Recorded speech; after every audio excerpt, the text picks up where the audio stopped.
নমস্কার, আমি গৌরাঙ্গ দাস। উল্টোডাঙা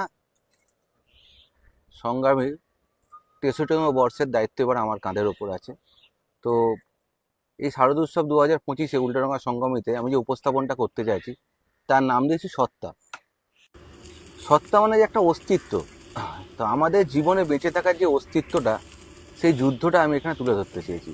সেই যুদ্ধটা প্রকৃতির দ্বারা হতে পারে, মানুষের দ্বারা হতে পারে, প্রাণীকুলের দ্বারাও হতে পারে। এই যে উপস্থাপনটা আমি এখানে করতে চলেছি, সেটা একটা মাধ্যম বা মিডিয়া ধরুন, যেখানে আপনি এলে বুঝতে পারবেন যে আপনারা এলে যেখানে একটা যুদ্ধ চলছে। এই ৯০-৯২ দিনে আমাদের যে একটা প্রজেক্ট আমরা কাজটা ধরে চলতে চলেছি, এখানে যে সত্তাটা, সেই সত্তার মাধ্যমে আমাদের অস্তিত্বটাকে আমরা কিভাবে ফুটিয়ে রাখছি, বা এই দুর্গাপুজোর অস্তিত্বটাকেই বা কিভাবে টিকিয়ে রাখছি, সেটা আমরা এই কাজের মাধ্যমে আপনাদের সামনে তুলে ধরতে পেরেছি। এই কাজটা করার জন্য আমরা বেশি কিছু মেটেরিয়াল খুব একটা ইউজ করিনি এই কাজটার জন্য। তো আমরা খুব নিয়মিতভাবে যেরকমভাবে আমরা কাজ করে থাকি, সেভাবে ধরুন লোহা ইউজ করেছি, কিছু রড, কিছু কনস্ট্রাকশন পার্ট আছে আমাদের কাজের মধ্যে, এবং কিছু মেকানিক্যাল আছে বা কাইনেটিক কিছু পার্ট আছে, যে মুভমেন্টগুলোর দ্বারা বুঝতে পারবেন যে আপনাদের মধ্যে একটা একটা অনুভূতি তৈরি হবে, একটা অনুভূতির সৃষ্টি হবে, যেটার দ্বারা আপনি বুঝতে পারবেন যে হ্যাঁ, আপনিও প্রতিনিয়ত একটা যুদ্ধ করে জীবনে বেঁচে থাকতে পারছেন। তো সেই কাইনেটিক পার্টগুলো আপনারা এখানে এলে উপভোগ করতে পারবেন।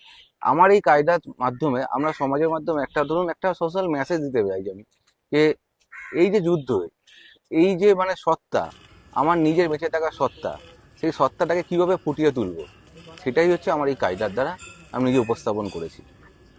সেখানে আছে প্রতিমা শিল্পী তপন মাঝি, আলোকসজ্জা আছে উজ্জ্বল দা, আর আবহতে আছে হচ্ছে আমার চক্রপাণী দেব। তো এটা আমাদের একটা টিম, যেটা আমি আগের বছরে কিছু এই টিমের মেম্বারকে নিয়ে কাজ করেছি, এবছরে আমি কাজ করতে চলেছি।